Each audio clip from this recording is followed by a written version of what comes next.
Welcome to another episode of the Paddock Pass podcast presented by Renthal Street Hard Anodized Chain Wheels, up to 66% lighter than steel sprockets, engineered for an advanced aluminium alloy with hard anodizing coating, significantly increasing wear resistance.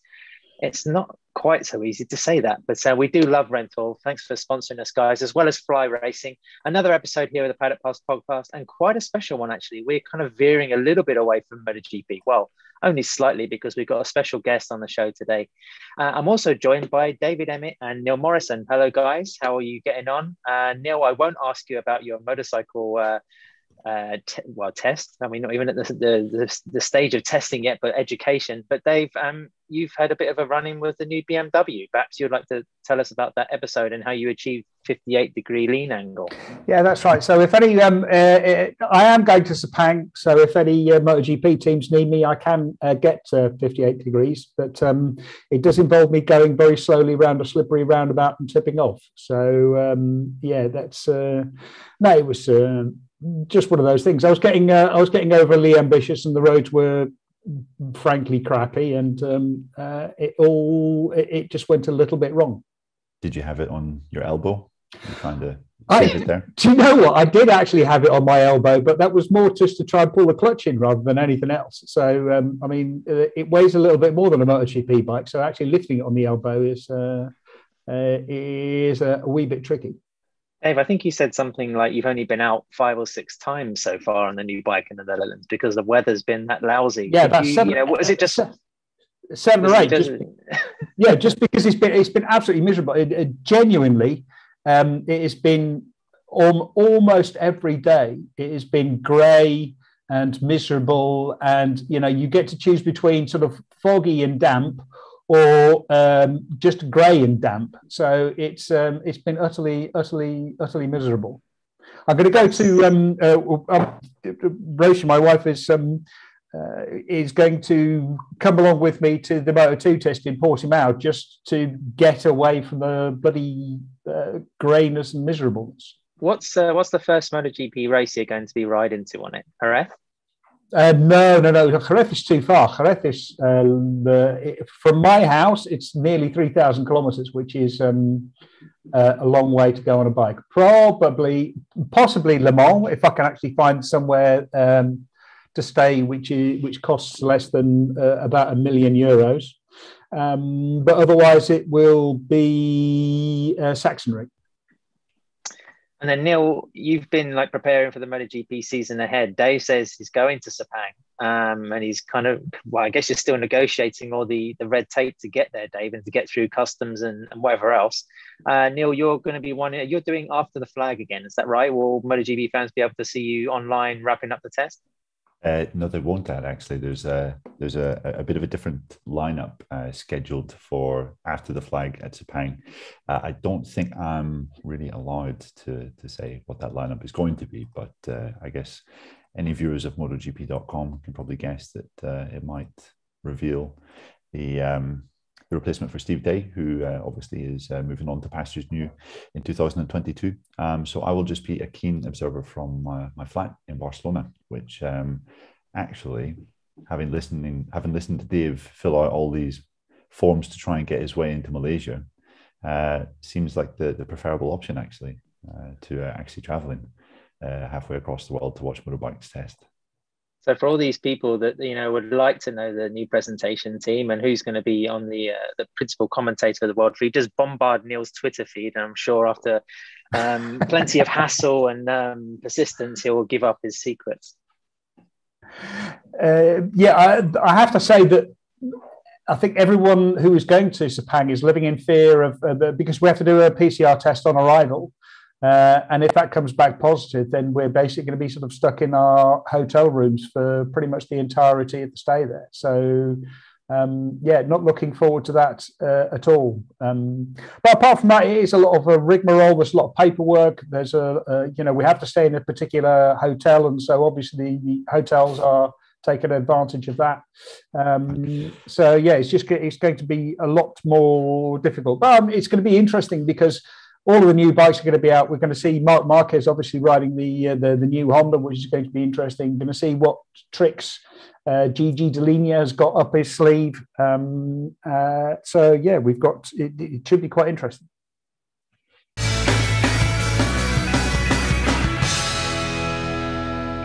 We've had the first team launch of the season, or this week rather, of the With You RNF Yamaha team, if I've got that right, the whole complete title. Brand new team, of course. Razvan Razali kind of resurrecting, the Petronas Yamaha team in a second, guys. Guy, what are our thoughts on the bike? I mean, it was a very fanciful presentation in Verona's Opera House, but the bike maybe wasn't so inspiring. Yeah, I mean, the setting was absolutely spectacular. It looked absolutely fantastic. I like a bit of opera now and again, so it was great. And also, Verona is just a stunning and beautiful city. But the thing about the bike was there was an awful lot of stickers on there, which would seem to suggest that they need quite a lot of sponsors. I'm actually quite surprised that they didn't do it similar to the way that Lucio Cecchinello does, which is he doesn't sell sort of, a sticker or a particular stretch of real estate on the livery or on the fairing for all of the races. Instead, he sort of like says, look, you can be title sponsor for 6 races or 7 races, and you get a much, much bigger sort of exposure, but it's much more limited. The rest of the time you're much smaller on the bike. So yeah, I think that's a much smarter way to do it. But there were a lot of stickers on there, and the bike was quite dark as well, which was a surprise.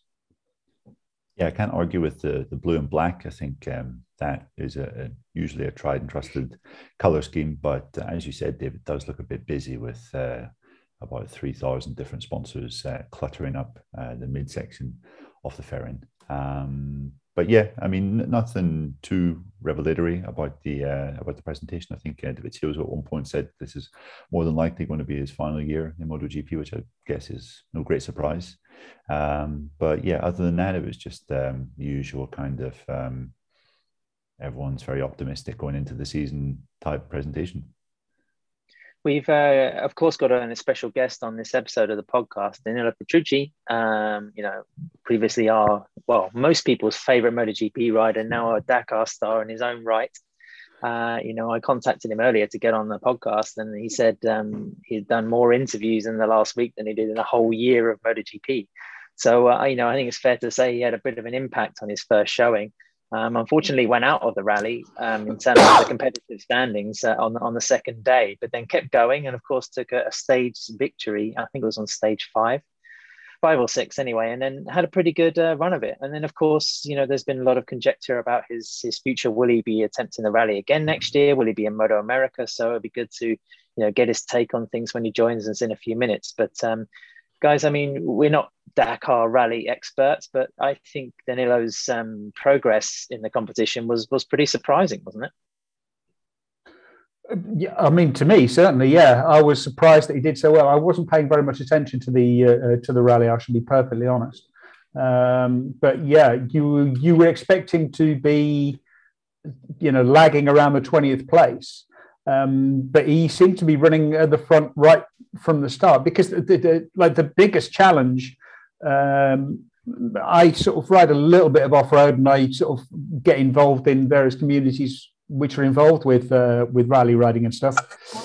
And to me, the biggest challenge was the navigation. The navigation just looks absolutely insane. So to actually do that well while learning to navigate that way, that to me was really the absolute most impressive achievement. Ciao, Danilo. Thanks for joining us.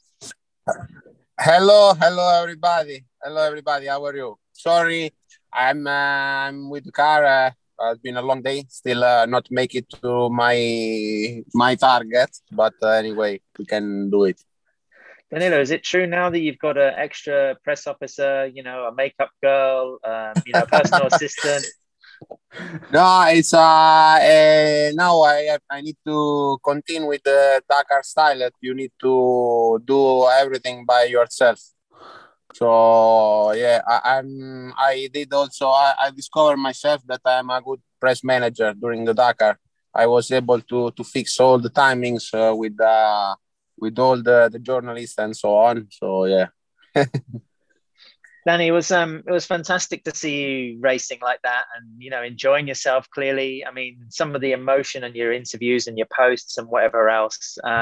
Did the experience live up to what you hoped it would be? I mean, obviously you had disappointment on the second day, but then you won a stage. I mean, it was. It seemed wherever we looked on social media, it was Danilo Petrucci has had such an effect on the Dakar. Yeah, it's always in my life in general, it's always quite difficult to understand because, and I mean, I thought was a difficult experience, the Dakar. I imagine, and I wanted also that the Dakar for me needs to be like a pilgrimage. And the problem is that when you are inside, you always hope that the race could be a little bit shorter, a little bit easier. And was so long, was so difficult. I didn't expect was so difficult, especially it's the Dakar is so difficult that it's even difficult to describe it in just a few words, because until you are there and you discover all the Dakar stuff, you don't imagine how big everything is. And has been really a sort of pilgrimage for me, because has been tough. Has been some moments I really had a lot of fun. In some other moments I was really scared. In some others I wanted just to put my Google Maps on phone and go back to the airport directly from the desert. And but it's really mix of emotion. Started everything more than 1 month ago when I broke my ankle in Dubai. So already going to the Dakar was difficult, because I didn't know if I was able to race. Then the positive COVID test, then the electrical failure at the second stage. So really, a lot of things. My stress levels went really high. I lost 10 years, I think. I lost a lot of hair, a lot of blood.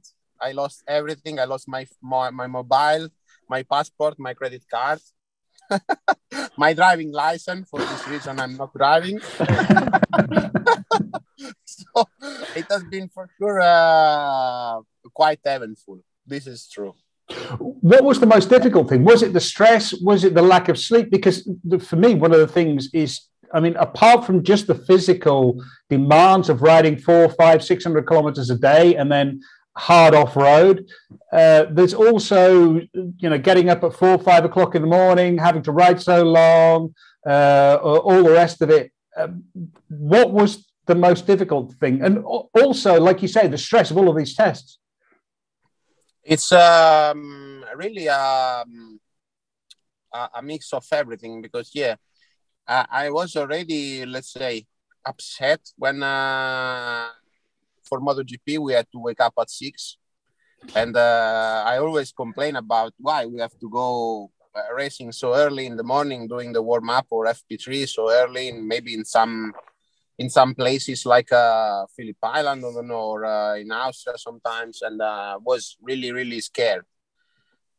And for sure, learning the navigation has been tough, because still don't understand some notes, some drawings. And then especially this year, they did it more difficult for the navigation. They just put 1 or 2 boxes together for adding. So let's say one note was just not one, but was 3 in 1. So you really need to read it carefully and understand it. And especially you are never in the environment you think, because when you arrive there, it's always something new that you didn't have the chance to see before. Then I must say, yeah, it's like I was complaining quite a lot during the race for pushing the team for say why we have to do that, or why we have to do this, or for example, the morning liaison was something like the torture, the Chinese drop on your head. That the first 20 minutes you say, it's not so cold, it's okay. You leave at 4:30 and maybe sometimes we left also at 4 o'clock in the morning, sometimes at 5, but the wake up time were always between 3 and 4.5 in the morning. And let's say then we need to do maybe sometimes also 300 kilometers in the morning, and was tough, because at 4 o'clock in the morning you ride for 3 hours in an highway. You don't see anyone, just the stars, and I saw really, really incredible skies. But then was really, really tough to go racing at 7:15 in the morning. The sun is just up, few millimeters in the sky, and you go racing at I don't know, 7 a.m. in the morning. You go flat out 6 gear into the unknown, because it's like that. And I'm discovering that now this week off at home, I discovered that the wake up time were quite tough, because still struggling to make it through 8 o'clock, 9 o'clock dinner time. Still difficult to manage. Yeah, Danilo, it's nice to hear that MotoGP rider like yourself doesn't like mornings. You're like David and I. That really functioned so well at that time. But Danilo, I'd like to know, just obviously in MotoGP, you're always searching for that last 100th of a second, 1,000th of a second, and sometimes how does the kind of the pressure compare when you're doing a Dakar stage to MotoGP? Do you feel a little more free in some respects?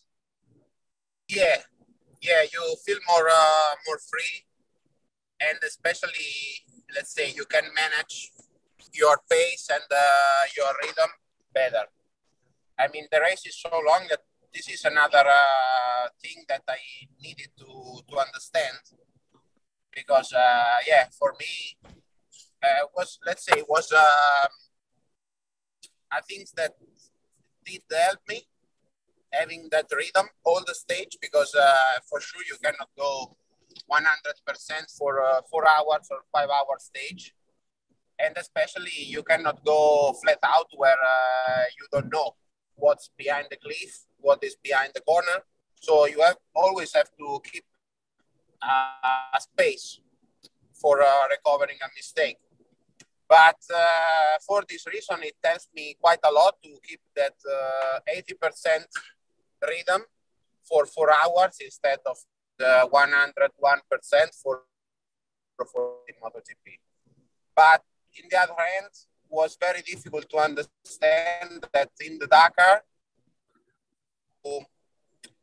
let's say you are always the instinct to wanted to catch that last second on a cliff or in a corner where you need to be more faster, or you want to be more faster, or you want to keep the throttle open because you say, okay, if I keep it now, I may. But for my side, let's say it's much more about the navigation, because in the Dakar, for gain 2 seconds, you can lose everything. And for a rider that is not used to do it, it's something that you need to understand.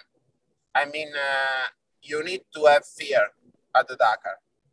You need to stay really, really calm, and to understand that the race lasts 12 days. You cannot go 100%. And especially you need to accept that sometimes you can lose even 15 minutes looking for a waypoint. You just ride perfectly for 300 kilometers. You arrive at the last 30 kilometers, you miss a note. Like I experienced it another time. I was fighting for the top 10 and I missed the canyon. I thought I need to go into a canyon, and there was the canyon later. I mean, there was this 2 split canyon, and I saw the mark. I was confused. But there I lost, for example, 15 minutes after riding 4 hours in a perfect way. And there's something that it destroys you. It's just destroy you. It's like the really, really bad feeling when you lose yourself. It's something that it's difficult to accept. One time, I was the day after I won. I was really. It was a matter of second that I say, okay, I pick my phone. I try to look. I try to look if there is some signal, and I go back to the road and I go away because I was completely done. I crashed at 120 kilometers per hour after 2 minutes of racing. I got a big cut, and I say, today I'm gonna retire it. But I say, no, don't give up. So like the smartest navigator, I went into an hill that was a little bit up that big plateau, and I saw another rider coming 1 kilometers and a half from me. I go straight into this plateau in the desert, and I I went following Mason clean, and fortunately after to stop the race because it was too tough, too difficult. Danilo, we saw some nice stuff from you in the rally. I mean, you stopped and said hello to the kids. That was a cool video we saw on your social media. But, after the electrical problem, you went, I think, from 22nd to 15, then you won. And then the rest of the rally was pretty consistent. You were hovering around 20, top 10, top 30. I mean, do you think if you were a team manager, you would sign you up for another go?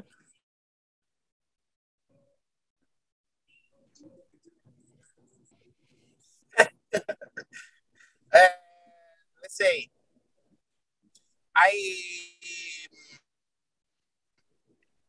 all the people were quite impressed by my performance. Also me. I thought that top 20 was possible in a stage. I was trying to say, okay, it didn't know the level of the other riders.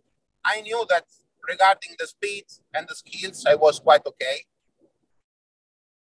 But don't know anything about navigation and especially strategy. But yeah, if I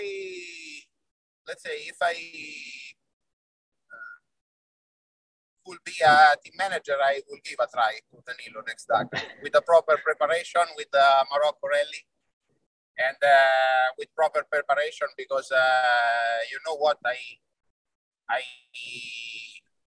did ride my rally bike for 8 days before the Dakar start.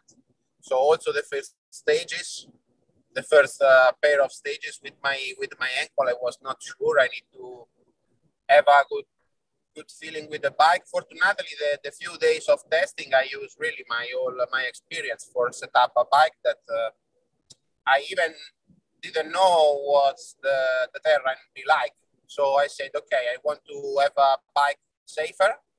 I don't change a lot, but I use my skills to, let's say, have a safer bike on the fast areas, on the stones, not so, let's say, not so much reactive on the stones. Maybe it was a little bit too soft on the dunes, but on the stones and on the hard back is where I, let's say, made a bit of difference. And with few days of preparation was an incredible result. So yeah, I would like to have a proper preparation and a proper training and having a good setup on the bike and give a good try.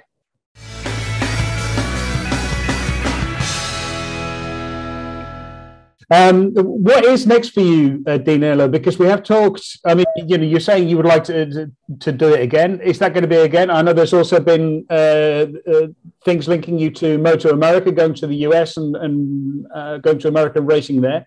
What's next?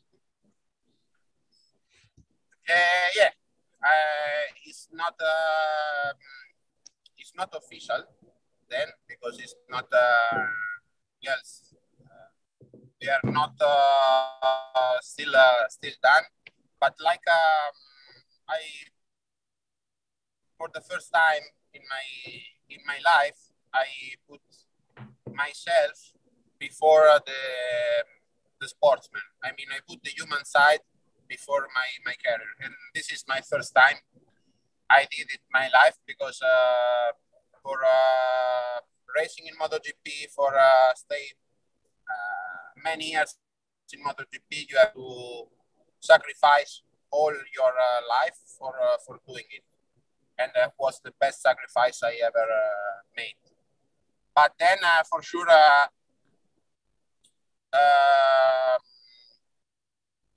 I wanted to make a life experience to say, okay, I'm still young, and I want to see how is the life out of my continent. And especially, I did like a lot the behavior of the old Ducati people, from Gigi to Ciabatti to Domenicali and also Tardozzi, that they were really, really happy to talk with me again and to have me again on board. And especially, in the other side, we didn't have good dialogues with KTM. And so we never had a discussion or a fighting or something like that, but they weren't so, let's say, clear about my future. So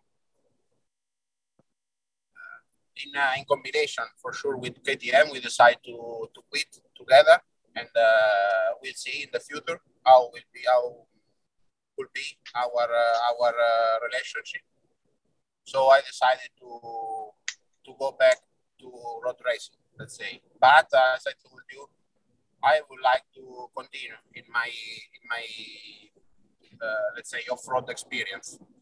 One thing that I want to do is do a proper preparation of the Dakar with a proper preparation rally and a proper Dakar. Danilo, we saw a few years ago with cars, Fernando Alonso entered the Indy 500 after winning in Formula One. I think he talked about the trinity of the Indy 500, the Le Mans 24 hours, and then obviously winning a race at Monaco. I just wondered if you see your future in a similar way. Are there other life experiences other than the Dakar that you are interested in competing in on two wheels? Was really for me, first of all, it's a big pride to be compared with Fernando. He was third in a stage I was able to win. Now I just miss 2 Formula 1 titles and some Formula 1 victories. But yeah, it's something that I would like to try. I was really curious to try also to do the 200 miles of Daytona, but they race with Super Sport. Let's say I want to think one thing by another. I mean, do one thing at the same time and not put a lot of things together. For sure, the Dakar experience has been huge, and it's a life experience. Also, it's on the human side is really good. Going to North America also is a thing that I really like, because on the human side I have been appreciated a lot, and this is a good thing. I did not look last year to any superbike options, for example, because for me doing the superbike and the MotoGP is the same, like the effort, and the effort you have to put in for a MotoGP rider and a superbike rider is the same. I mean, the effort is huge, and after 2 difficult years, I was quite tired of it, and let's say the thing that surprised a lot of people at the Dakar was see me smiling a lot, like I was not doing since a lot of years. And sincerely, I want to do like this. I want to continue with this approach to the races. For sure, at the Dakar, after I got no pressure. After 2 stages, I got a lot of pressure, and more than I got in MotoGP. And for sure, going to USA is the same. I mean, for sure, everybody thinks that the target is to win the championship, but still didn't jump on the bike. I didn't see the bike, and so we have to do a lot of things before thinking about the future. But yeah, the main target is to have fun first. Then maybe I can think in the future. I'm not so young, I'm not so old, but I would like to race in superbike maybe. But first I want to recover my feeling to enjoy riding the bikes. Danilo, you know that Ducati now have the Desert X, so if you want to start riding the Dakar on a different bike, there's a good chance. But listen, thanks ever so much for your time. We just want to ask one last question of you. You know, Sepang is coming up. You know, what is it like as a rider having 2 months off the MotoGP bike and then go into that test? I mean, I've heard other riders before say that your wrists hurt, your ass hurts, you know, every muscle in your body hurts. It's a real tough couple of days, as well as physically, as well as trying to work out what the new bike feels like.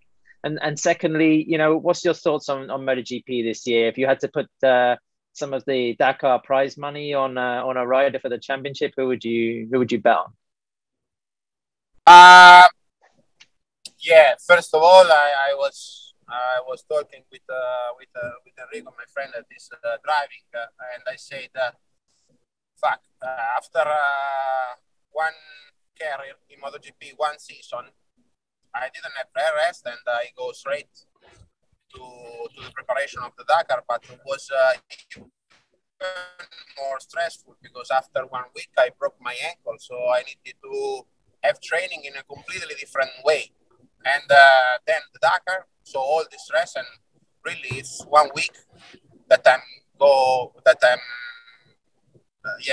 in my home, and really was tough to say, now I have to rejoin the training. I have to go again. For sure, I will not ever miss the Sepang test in my life.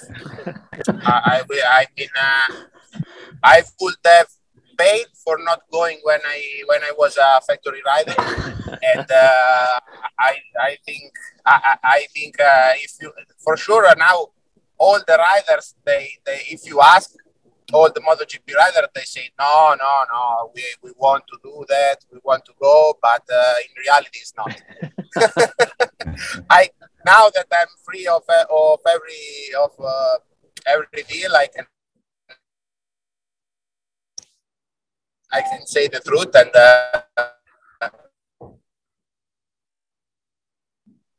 the Sepang tests are really, really, after 2 months of not riding in the worst place you can go with a bike in such a demanding track with demanding bikes, and especially with a demanding factory behind you. It's something that, I would like to go there and ride, but just the first half morning when the track is prime and is fresh and you got new tires and you can go flat out. I still have the record, I think, from 2019 of that Sepang test. But yeah, it's really, I remember so well that the third morning in the Sepang test, you are so tense for make that lap time that it's like qualifying of the last race of the season. But yeah, I will miss a lot riding, jokes apart, I will miss a lot riding that bikes first. All the MotoGP bikes are a lifetime experience, and it's really the first thing I will miss.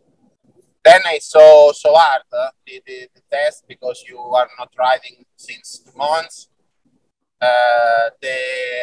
For sure the temperature is so different compared to European weather.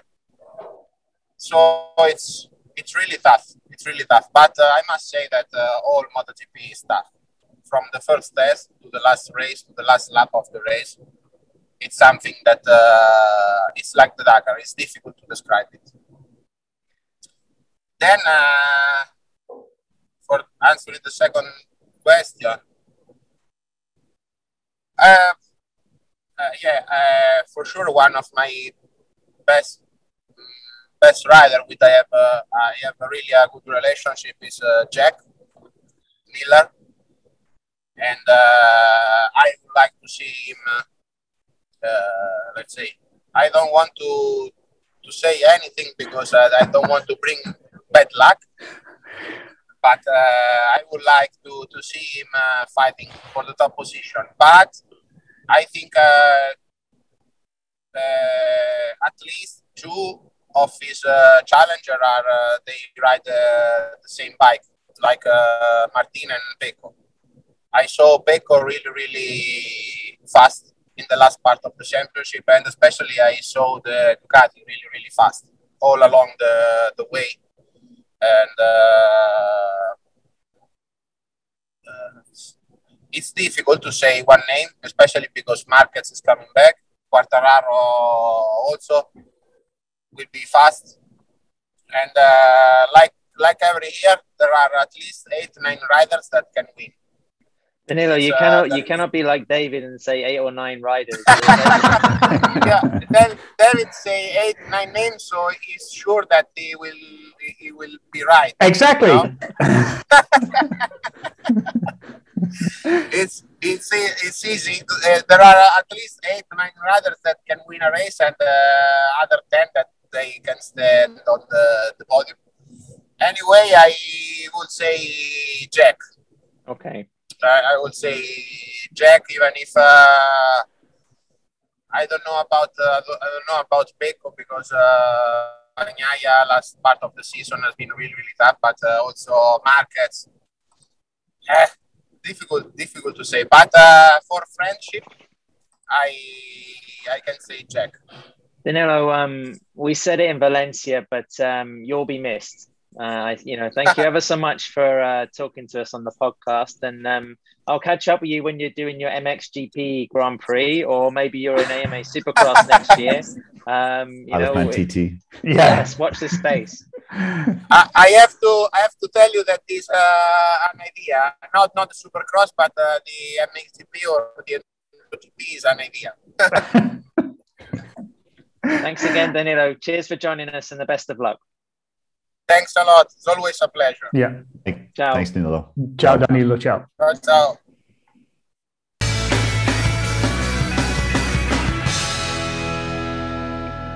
I mean, we talk a bit about. I mentioned the comment that there was a lot of emotion in Valencia for his last Grand Prix, but I mean, Petrucci over there. We had 1 decade in MotoGP, didn't he? I mean, 12 podiums, 2 victories.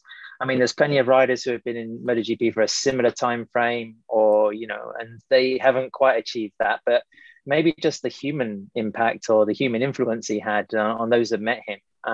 He was, like Neil says, a completely charming, a very like a humble and modest guy. And, it's fantastic that he was able to come and tell us about the Dakar, of course. And, I'm sure his presence in Moto America will also give that series a boost like it did to the rally.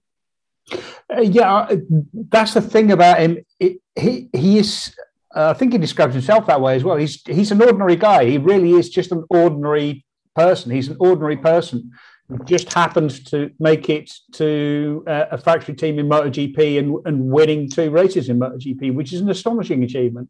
But he never thought of himself as anything other than a normal guy, and he never behaved as if he was anything other than a normal guy. And he worked just as hard as everyone else, did everything he had to do, but he never displayed any of the sort of arrogance which you see some sort of champions display, some riders display. So that's the most impressive thing about him. And his story is, it's such a fairy tale story about coming in as a test rider and for the Aprilia based project, riding around the back on this really slow old bike coming from Superstock.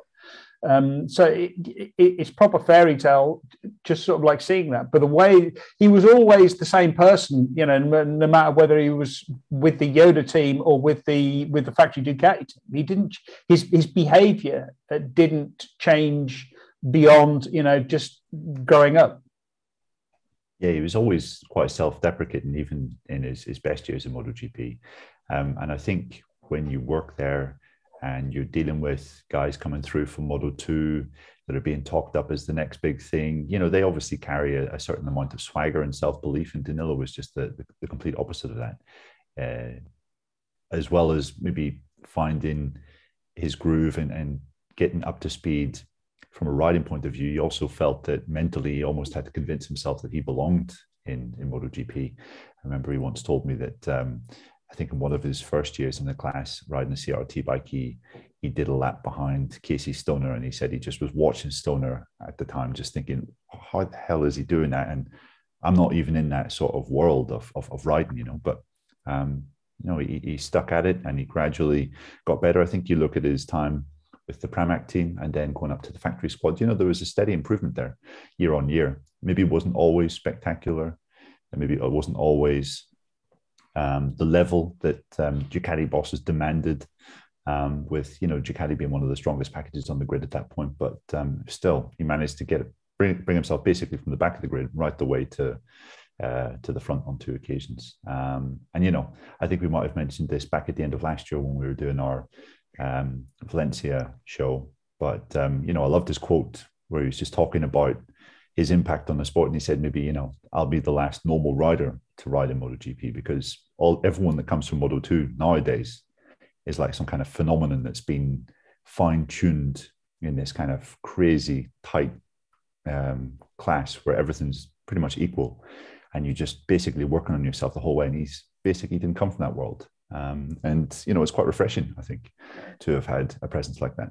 Yeah, like you said. Oh, sorry, Dave. It's like you said, Neil. I mean, it was the humor sometimes, wasn't it? I mean, just the normalness of him. I mean, I can remember you and I can't remember if all 3 of us were there, but it was a debrief in Catalonia years ago where he was describing how he had fared through qualification and practice that day, and then just suddenly broke off in midstream and just say, guys, why you come to listen to my bullshit each week? And it was completely disarming, and you kind of think, well, it's not bullshit, we're interested in how you're getting on. And it's but it was just like this self-awareness, really. And I think that's what made his victory in Mugello that emotional, because there was such a tidal wave of goodwill towards him from what he had achieved. And I'm very curious now as to see what he goes on and achieves, because I think he's one of those guys who has a kind of open-minded character and mentality to be able to, really stretch out quite a long career. Yeah, I mean, that's the thing. He has overachieved at just about everything he's done. And I suppose Dakar was no different to that. Where he came from in MotoGP, like I was saying, coming from Supersport or Superstock, was it still Superstock 1000, and then racing in MotoGP, racing around on that Aprilia CRT bike thing, which was not much faster than a stock Aprilia. And then to make it all the way through, he had all of his build is completely wrong. He's too big, he's too muscular, he's too heavy, he's too not so much tall, because he's not particularly tall, but he is just broad. He's just really built like a brick outhouse, as they say.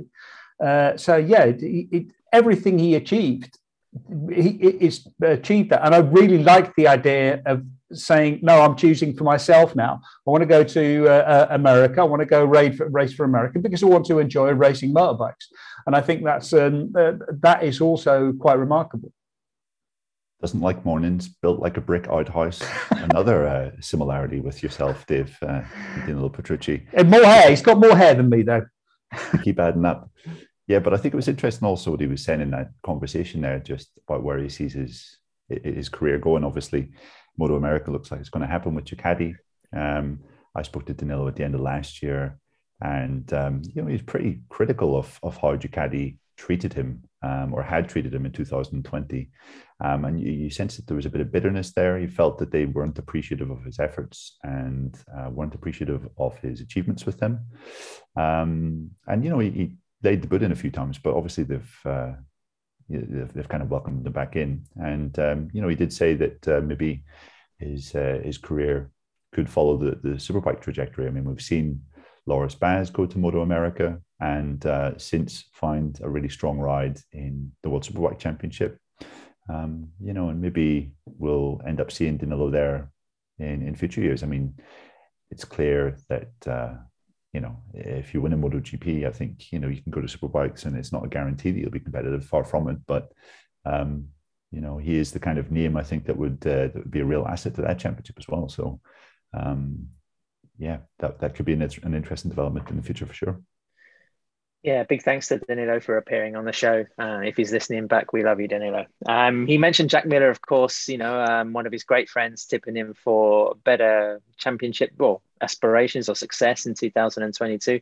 And elsewhere in the world of MotoGP, Jack Miller, of course, had the problem with the plague, contracting COVID-19 or maybe a stranded Omicron variant, for all we know. It's caused a delay to the official Ducati presentation. Guys, I would say that this is something we could see in the first weeks, months of the season, isn't it? Because of this, the transmission, the easy spread of this, the kind of, I don't want to say the embers of the latest COVID nightmare, because we don't know how long this thing's really going to last before it peters out. But there is a real threat that, also with some of the instability or inconsistency of testing, that, guys, mechanics, staff inside MotoGP could be, looking at a good 10 days, a week to 10 days out of action. And that could have some, implications for preparation and maybe even the first races of the year. Well, yeah, I mean, not only that, I think, especially because this Omicron variant seems to be extremely infectious, but a lot less damaging.